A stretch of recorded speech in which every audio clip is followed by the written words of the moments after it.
Goeiemôre en weer eens baie welkom hier saam met ons by ons oggendoordenkings tyd.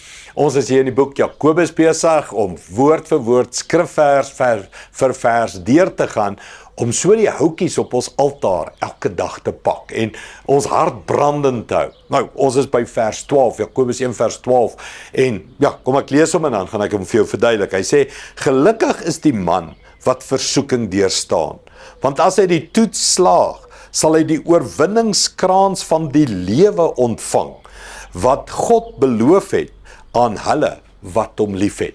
Nou, as jy mooi kan onthou, het ons begin, Jakobus 1 vers 2 het hy gesê, ag dit loutere vreugde, wanneer jy deur allerlei beproewinge gaan. En toe het hy so half, kan ek sê, afgedwaal na bid vir wysheid, en die ryk is en die armes, en jy moet nie twyfel nie, en al sulke ander goed. Dis asof hy nou hier by vers 12 weer terugkom, by daai versoekings weerstaan, die toets deurstaan, jou geloof die toets deurstaan, en dan sê hy, hierdie keer as jy die toets deurstaan, dan kry jy die oorwinningskroon, die kroon wat hulle gekry het, as hulle die Olympiese spele gewen het hulle daai lurlierkraans gekry, en hy sê, dit is 'n oorwinning van lewe wat jy kry, wat God gee vir die mense wat hom lief het. Is iets van liefde sal jou help om die toetse te weerstaan. Dis liefde. As liefde jou nie dryf nie, as vrees jou dryf, as vrees vir hel jou dryf, as vrees of mense beïndruk, of aansien, of applous, daai petrol raak op.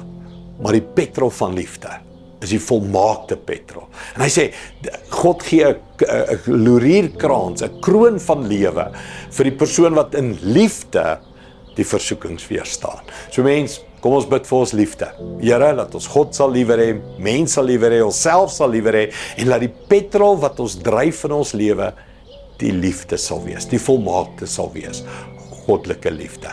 Kom ons bid dit saam. Hemelse Vader, hoe bid ek vandag dat U die liefde sal uitstort op harte.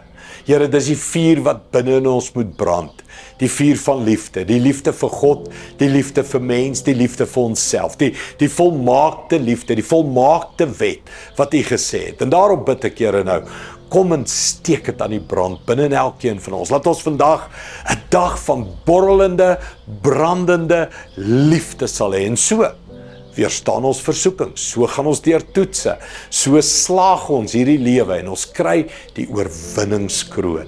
Dankie daarvoor, Here. Vul ons nou, doop ons nou, met U liefde, in Jesus naam. Amen. Dankie, liewe vriende, geniet jou dag, Here is met jou. Trots geborg deur Evergreen Turf.